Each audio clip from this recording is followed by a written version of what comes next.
muy buenas, bienvenidos de nuevo a la Cueva del Pícaro, aquí a Historia Estadio. Y nada, vamos a seguir hablando de historia antigua y de cómo se fueron sucediendo las cosas en el mundo antiguo. Y hoy vamos a continuar donde terminamos el otro día. Vamos a hablar de Israel, de Neobabilonia y de los persas. Y un viajecito a la China de los Zhou. Vale, bueno, pues nada, vamos a empezar sin más y vamos a Israel. Y es que, como ya dijimos en el episodio anterior, la expansión de Babilonia durante el gobierno de Nabucodonosor II había tenido, entre otras consecuencias, la destrucción del reino de Judá, con la deportación de la mayor parte de su población a la ciudad de Babilonia, donde van a pasar los siguientes 50 años. Y además se va a destruir, será la primera destrucción del templo de Jerusalén, ¿vale? En la Biblia, este cautiverio babilónico, que es el nombre que va a recibir este periodo de tiempo, se cuenta en el libro de los Reyes, y además lo podemos ver desde varias perspectivas. Por ejemplo, Jeremías, en el libro de Jeremías, se cuenta desde la perspectiva de Jerusalén, mientras que en el libro de Ezequiel se habla desde Babilonia, ¿vale? La noción del cautiverio babilónico parece llevarnos a pensar de nuevo en que los judíos se convirtieron en esclavos, como lo habían sido en Egipto. Pero parece ser que no fue así, sino que se integraron en la población extranjera de la ciudad. Parece que varias de las historias que se cuentan en la Biblia podrían haber tenido su origen en el periodo de tiempo que pasaron los judíos exiliados en Babilonia, donde habrían entrado en contacto con antiguas historias mesopotamias, sumerias, acadias, asirias, ¿vale? Y puntos de inspiración, pues como la presencia de Temenamki, el gran figurat de Babilonia, el gran templo de Marduk, o la historia del diluvio que, como recordaréis, viene arrastrando pues desde tiempos de los sumerios, ¿vale? Parte de lo ocurrido en Babilonia, durante este exilio de Babilonia, lo podemos ver en el texto del libro de Daniel, ¿vale? Que sería más, pues uno más de los profetas del judaísmo y que al parecer formó parte del entorno del propio Nabucodonosor II, ¿vale? Aún así, parece ser que las palabras de Daniel llamaban a la esperanza para el pueblo judío, ¿vale? Se habla de una futura liberación y de la llegada de un día de juicio, y va a ser en uno de sus textos donde por primera vez se habla de un concepto cristiano y católico como es el de hijo del hombre, ¿vale? Como artífice de la redención del pueblo de Israel. Al margen de esto, parece ser que Daniel actuaría como mago e intérprete para Nabucodonosor, de una forma muy parecida a como José lo había hecho en Egipto. Permaneció vinculado a la casa real de Babilonia a la muerte de Nabucodonosor, aunque en la Biblia se omiten varios de los sucesores de este rey. ¿Vale? Se continúa directamente con un tal Belsásar, ¿vale? Daniel va a anunciar a Belsásar la destrucción de Babilonia y va a ser un poco tarde, pues en la misma noche que hace su anuncio, la ciudad va a ser tomada por un atacante, un personaje no histórico llamado Darío el Medo, ¿vale?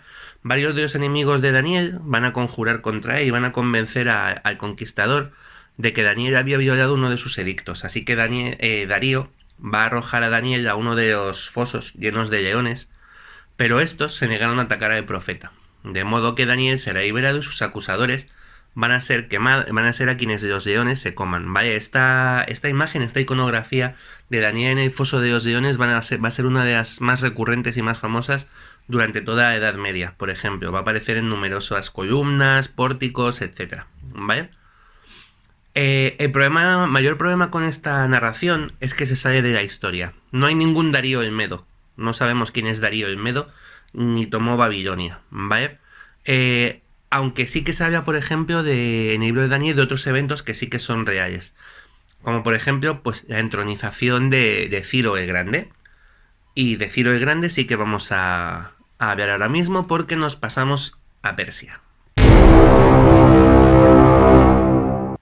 Ciro II había dado un golpe de mano que había cambiado la historia de la región de lo que hoy es Irán, ¿vale? Si hasta entonces el pueblo principal habían sido los medos, con Ciro II los persas se comen la tostada y se convierten en el más importante de los pueblos de la zona que a partir de ahora vamos a conocer como Persia, ¿vale? Ciro no va a ser aceptado de una forma tranquila por todo su entorno y pronto se va a encontrar teniendo que hacer frente a un problema con Lidia, ¿vale? La Iria del rey Creso. Hemos hablado puntualmente de Iria, pero en resumen es un reino situado en Anatolia, en el centro de Anatolia, de actual Turquía, ¿vale? Y que había surgido a raíz de la caída de los hititas, hace mucho tiempo, cuando llegaron los pueblos del mar, recordad, ¿vale? Los irios van a pasar a la historia por ser una gran potencia comercial en el Mediterráneo oriental y sobre todo por la invención de la moneda, ¿vale? Por ejemplo. Y en los tiempos de alzamiento de los persas, el rey de Iria era Creso, un hombre altamente helenizado, de gran contacto con la cultura griega, que va a convertir Sardes en la capital de su imperio. Allí en Sardes, por ejemplo, la historia tradicional cuenta un imposible encuentro entre Creso y Solón, que aunque es imposible que sea cierto debido a que cuando comenzó el gobierno de Creso, Solón ya estaba muerto, nos indica el interés que se tenía en aquellos tiempos en relacionar el mundo anatolio con el mundo griego, ¿vale? Y además, la hermana de Creso había sido la esposa de Astiages, el último rey de los medos, recordad, ¿vale? Así que desde Iria se mira a Persia con algo más que desconfianza. Creso va a enviar varios mensajeros a todos los oráculos conocidos y finalmente va a aceptar el oráculo de Delfos, precisamente, ¿vale? Aunque el oráculo de Delfos va a ser un poco turbio, ¿vale? La respuesta del oráculo de Delfos a las preguntas de Creso va a ser que si Iria se enfrentaba a Persia, un gran imperio caería, ¿vale? No son o sea, no fue un vaticinio muy preciso, pero lo cierto es que Creso aceptó, convencido de que lo que el oráculo predecía era la caída de los persas, ¿vale? Así que, bueno, pues buscó aliados contra su objetivo, contra los persas, y va a acudir a la guerra, Creso, en compañía de, bueno, o con la alianza de reyes como Nabónido de Babilonia o Amosis II de Egipto, ¿vale? Y de la ciudad de Esparta, que es la que va a participar en esta fiesta.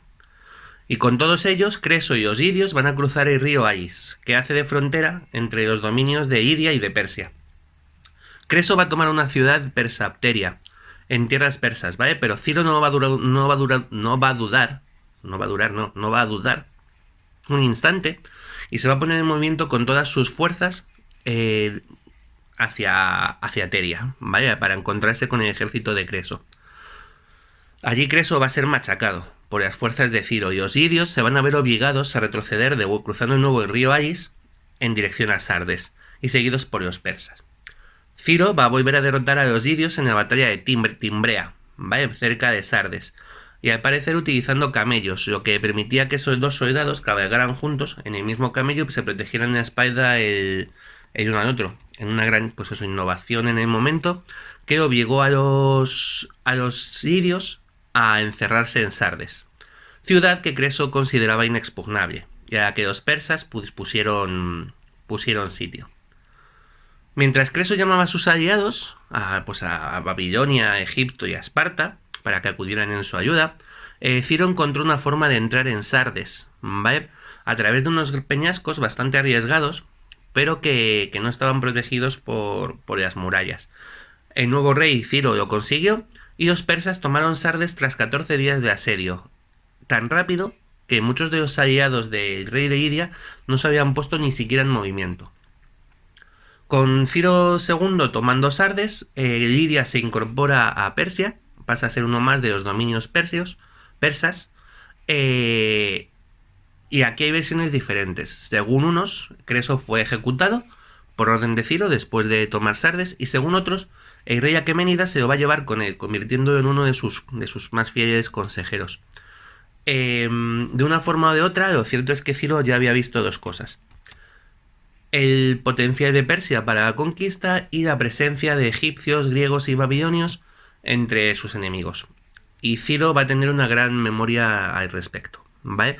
De hecho, poco a poco va a ir tomando prácticamente todas las ciudades jónicas, las ciudades griegas en Anatolia, ¿vale? Que van a irse incorporando al imperio persa. Habíamos dejado Babilonia en manos de Nabónido, ¿vale? Que además de tener a los judíos viviendo allí y de aliarse con Creso contra los persas, había llevado a cabo una reforma religiosa que había puesto a muchos de los habitantes de Babilonia en su contra. Y es que Nabónido, de origen asirio, para más datos, había decidido prohibir el culto a Marduk. es como quitar las corridas de toros. Vale, había decidido quitar el culto a Marduk para sustituirlo por el de dios Lunar y Sin. Sin, ¿vale? No, y Sin, no, Sin, ¿vale? Además, Nabónido nombró corregente a su hijo, el príncipe Baltasar, que parece ser que era pues un militar bastante bueno, pero que caía como el culo, ¿vale? Así que aprovechando esta situación, Ciro comenzó a hacer campaña en Babilonia. Ciro afirmaba que era heredero legítimo de los antiguos reyes y declarando esto con razón, que Nabónido era solo un usurpador, decidió pues hacerse con el control de toda Mesopotamia. Ciro puso en marcha sus tropas hacia la debilitada Babilonia, y sobre este hecho hay diferentes historias que hablan de la toma de Babilonia por los persas, y aunque discrepan en muchos puntos, también hay grandes similitudes. Baltasar muere, Nabónido huye y los persas toman Babilonia sin luchar en la propia ciudad, el 29 de octubre de 539, ¿vale? Ese día Ciro se corona rey de Babilonia y comienza a nombrar gobernadores para las tierras conquistadas, los llamados sátrapas, ¿vale? Van a ser los virreyes o gobernadores persas, van a recibir el nombre de sátrapas y van a actuar cada uno como monarca prácticamente independiente de la región que se les asigna, ¿vale? Lo que va a permitir a los persas mantener pues funcionando todo este imperio, ya que no va a haber una burocracia centralizada. Cada sátrapa va a ser responsable de su satrapía y todos responden ante Ciro, ante el emperador, ¿vale? Bueno, el Shah.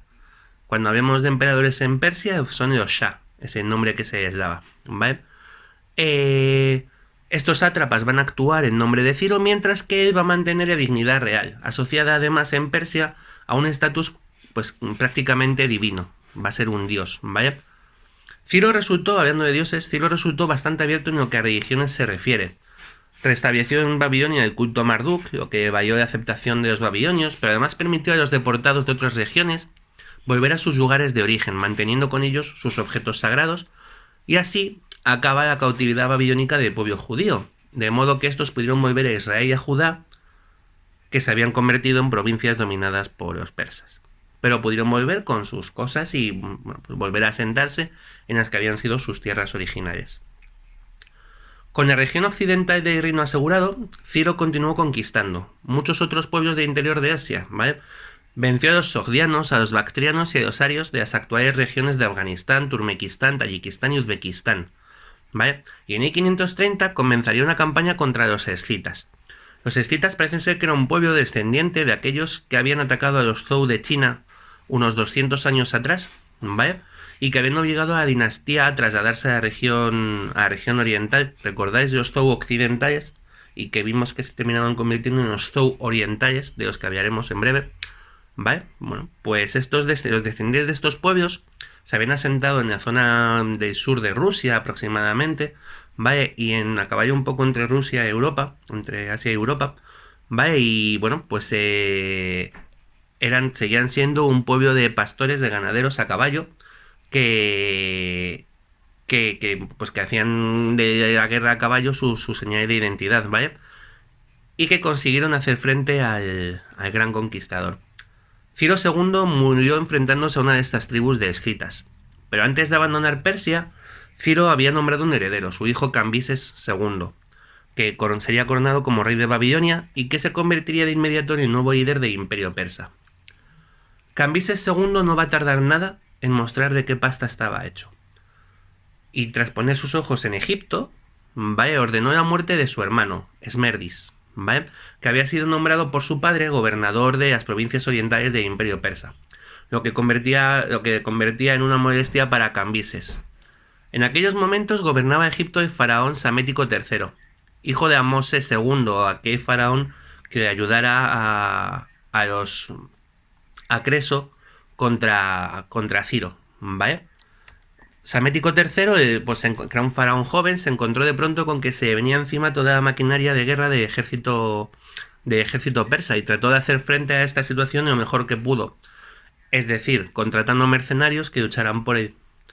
Para hacer frente a los persas, Psamético pues buscó ayuda de los griegos y consiguió una alianza con el rey Fanes de Halicarnaso, ¿vale?, las ciudades de Chipre y un tirano llamado Polícrates de Samos. Por su parte, Cambises II se hizo con ayuda de varios guías árabes que le ayudaron a cruzar por tierra, por el Sinaí, por el desierto de Sinaí, con lo que llegó a las fronteras de Egipto antes de lo que estos esperaban. Y tuvo lugar la batalla de Pelusio, una ciudad situada en el Bajo Egipto, ¿vale?, en uno de los brazos de Ideita. Según la tradición, y sabiendo que los gatos eran sagrados para los egipcios, especialmente en esta zona donde se adoraba a la diosa Bastet, o Bast, Cambises ordenó a sus hombres que tiraran gatos contra las murallas de la ciudad. Y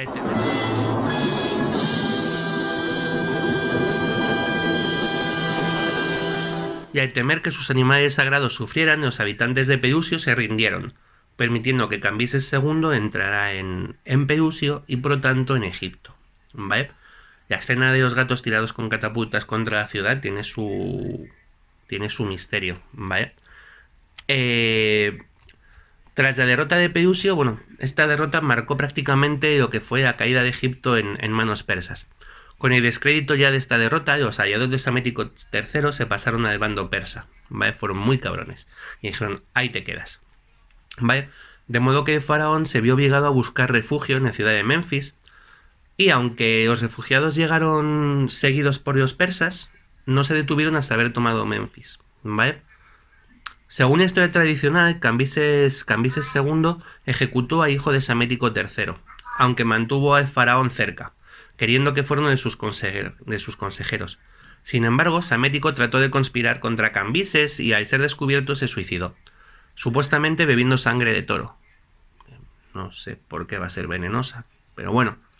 Y aquí, con la muerte de Psamético III, se cierra una puerta de la historia. Es el final de la historia de Egipto independiente, de los faraones que, bueno, pues que descienden de forma prácticamente ininterrumpida, que hemos ido viendo, de los míticos rey Escorpión, Menes, etc. ¿Vale? Este es el final de la historia de Egipto como tal y se incorpora al Imperio Persa. ¿Vale? Cambises II se va a nombrar faraón y se le va a considerar el fundador de una nueva dinastía, la dinastía XXVII, ¿vale? Pero los persas no van a tardar nada en mostrar su absoluto desprecio por las costumbres y tradiciones de Egipto. La dinastía XXVII va a estar formada por los diferentes Shah del Imperio Persa, pero el gobierno real de la región va a estar en manos de sátrapas y tesoreros designados por estos faraones, por estos reyes, por los persas. Cambises estaba decidido a seguir conquistando África desde Egipto, pero todas sus campañas allí fracasaron por diferentes motivos. El desierto le impidió llegar a Nubia.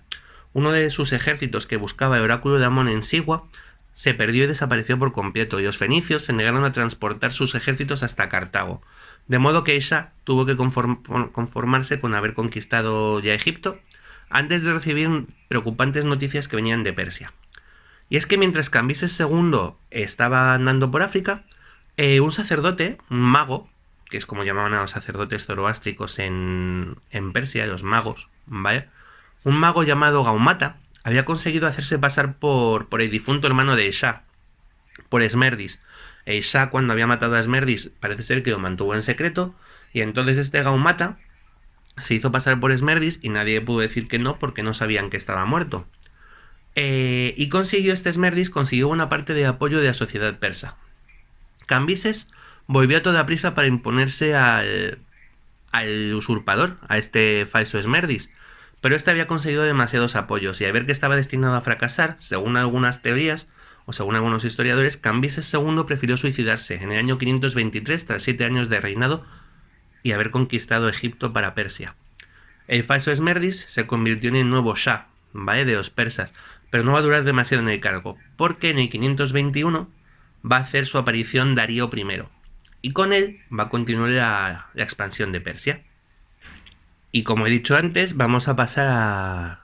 hoy vamos a hacer una visita a los Zhou orientales, que les habíamos dejado allí un poco abandonados. China.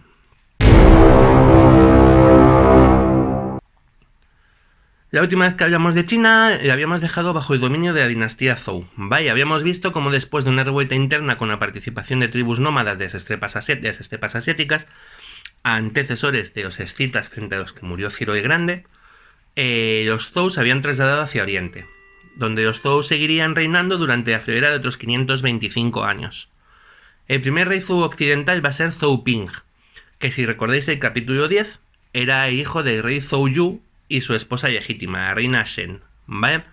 Aunque la intervención de los nómadas en el reino occidental había estado organizada por la propia nobleza china, los enemigos de la concubina favorita del rey Zhou Yu, el caos en el que se había hundido la región hizo que Zhou Ping decidió trasladar su corte a la ciudad de Luoyi, ¿vale? Actual Luoyang, ¿vale? Con la coronación de Zhou Ping comienza la primera etapa de gobierno de los llamados Zhou occidentales, y que muy poéticamente va a ser conocida en la historia de China con el nombre de la primavera y el otoño, ¿vale? Aunque se hubiera podido llamar perfectamente la época del hierro, ya que durante esta etapa fue en la que se considera que China comienza a dominar el trabajo en hierro, saliendo de la edad de bronce. Aunque el gobierno de Zhou Ping continuaría con la política dinástica de sus antecesores, lo cierto es que no empezarían con buen pie, y iban a continuar de aquella manera, dando tropezones una y otra vez. Es que la precaria situación en la que se encontraba el rey después del desastre occidental, donde además los bárbaros iban a volver a entrar enseguida, y esta vez ya sin el permiso de China, para quedarse con parte del territorio, va a permitir que varios de sus novias fueran adquiriendo cada vez más poder. De forma que desde la época de Zhou Ping, los reyes Zhou de la época de la primavera y el otoño, los grandes nobles de China, van a empezar a adquirir cada vez más poder, ¿vale? Más peso político en detrimento del propio emperador, ¿vale? Y de hecho, los más poderosos de entre los nobles, los llamados 12 vasallos, se van a reunir en diferentes ocasiones para debatir sus propios proyectos, dejando de lado al emperador. La época de las primaveras y los otoños va a durar hasta la mitad del siglo V a.C., más o menos.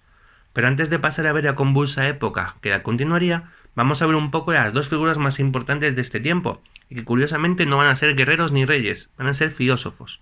Deberíamos aprender un poquito de estos también. La existencia del primero de ellos está puesta en duda. Podría tratarse de un personaje mítico, y se trata de Lao Tse, el fundador del taoísmo. De haber existido, parece que Lao Tse habría nacido en la provincia de Qi en algún momento del siglo VI a.C. y habría llegado a ser bibliotecario para los Zhou, ¿vale? Lao Tse va a ser el autor, mítico o no, de un libro llamado el Tao Te Ching, ¿vale? El libro en el que se sientan las bases de la filosofía taoísta. Un tratado que habla de muchos aspectos filosóficos y religiosos en cuyo centro va a estar el Tao, el camino, ¿vale? El taoísmo es una filosofía que busca la armonía con la naturaleza y el pacifismo, y además las formas simples de gobierno, que no constriñan o confundan la voluntad y la liberación de la sociedad. Una de las fórmulas más curiosas del taoísmo es la llamada acción a través de la inacción, de forma que se eviten las acciones de intencionalidad explícita, permitiendo pues más o menos que las cosas fluyan. Y es que Lao Tse parece que fue el primer hippie de la historia, ¿vale? La otra gran personalidad del momento va a ser Confucio, el que inventó la Confución. Completar las siguientes máximas de Confucio. Leer y meditar es una ocupación inútil.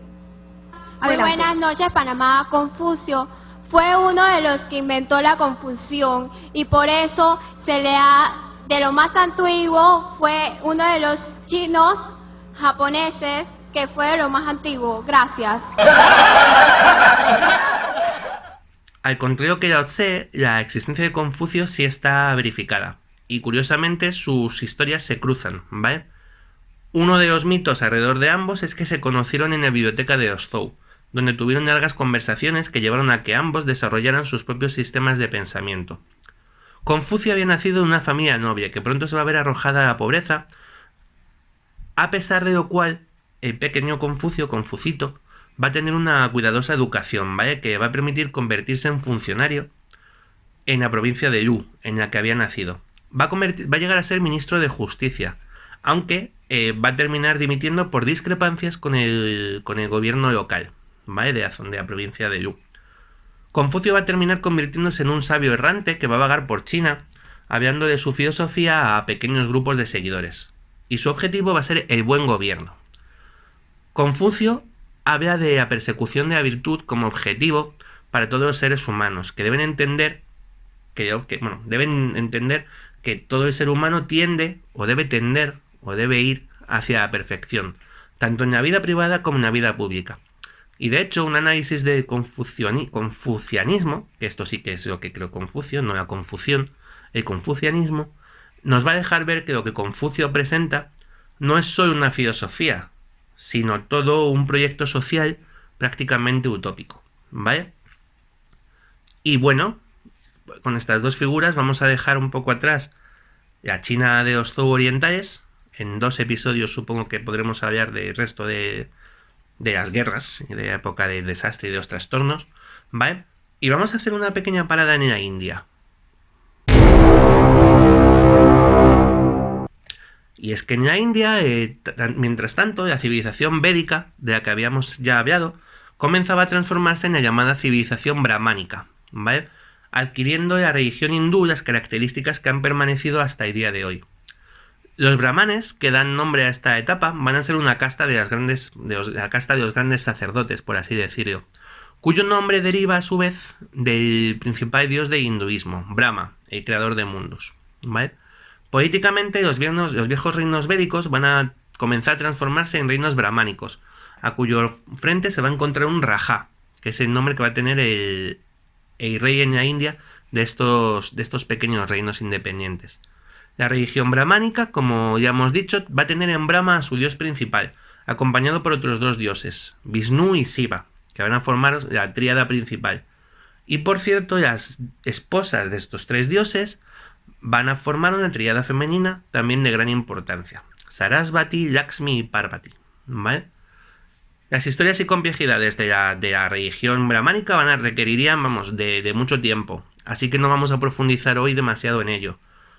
Pero uno de los matices de la religión brahmánica que se utiliza o que supone para soportar todo el peso del sistema de castas de la sociedad india perdura aún hoy en día, ¿vale? Bajo muchos aspectos. La casta principal, los brahmin, van a ser los grandes sacerdotes y maestros, seguidos de importancia por los kshatriyas, que eran políticos y soldados. Bajo ellos van a estar los chairías, que son comerciantes y artesanos. Y la última casta va a ser la de los sudras, los siervos y campesinos que forman la base de la población. Por último, fuera del propio sistema de castas van a estar los parias, los intocables, que más o menos están a la altura de los perros y que tienen que vivir en los huecos que deja para ellos el sistema de castas. Y sí, a día de hoy esto sigue exactamente así. La idea es que cada uno nace dentro de una casta porque a través de la reencarnación, la rueda de Dharma, el samsara, creo que lo llaman los hindús, ¿vale? A través de la reencarnación las almas pueden ir mejorando de casta.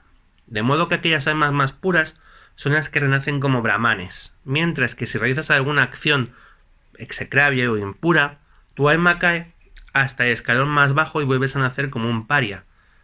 De modo que si tú eres un paria en esta vida es porque te lo has buscado en otra, ¿vale? Y esta es prácticamente la justificación de la existencia del sistema de castas de la India que lleva funcionando 2500 años, ¿vale?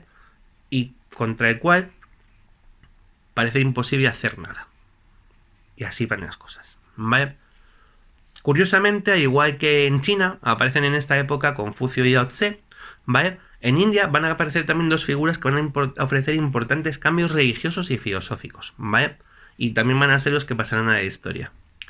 El primero de ellos va a surgir en el siglo VI a.C. y va a surgir el movimiento de manos de un sabio llamado Mahavira, ¿vale? Se va a llamar jainismo. Y el jainismo niega la existencia de un dios todopoderoso, pero cree en el alma, ¿vale? En su evolución. Y es una religión profundamente pacifista, ¿vale? Marcada por un espíritu ascético de renuncia y privaciones. Y mucho más importante que el jainismo, sobre todo a día de hoy, ¿vale? Donde sigue teniendo gran éxito, fue el budismo. Y es que es en esta época cuando en el reino de Magadha va a aparecer un príncipe llamado Siddhartha Gautama, aproximadamente hacia el 563 a.C., ¿vale?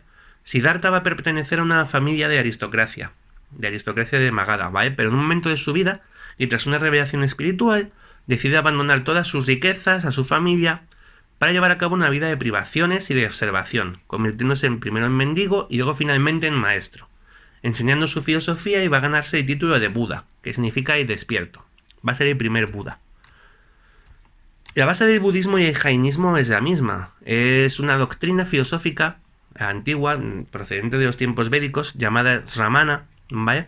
Que es contraria a la existencia de los dioses. Va a poner el peso filosófico y su peso ascético en el alma del ser humano, ¿vale? Y va a estar compartida tanto por el jainismo como por el budismo. El budismo lo que hace es presentar un camino hacia la exaltación del alma, una especie de ascetismo conseguible, vamos a decirlo así, para llegar al nirvana, el punto máximo al que puede aspirar un alma, convirtiéndose en parte del todo universal. Pero el objetivo de Buda no es simplemente espiritual, ¿eh? Todas sus enseñanzas van a ir dirigidas a eliminar el sufrimiento de la naturaleza humana. Sin embargo, Buda va a tener poco éxito en su momento, y su salto a la fama se va a producir algunos siglos después, ¿vale? Hacia el 300 a.C. con la aparición del Imperio Maurya en la India, y luego en el siglo XX con Richard Gere y Cindy Crawford. Pero bueno, pues nada, chicos, hasta aquí hoy. Últimamente estoy ajustando muy bien los tiempos, estoy muy satisfecho. Media horita de programa. Así que nada, la semana que viene más. Volveremos con más persas y con Roma, ¿vale? Así que bueno, pues eso, que vaya bien la semana y nos vemos. Salud.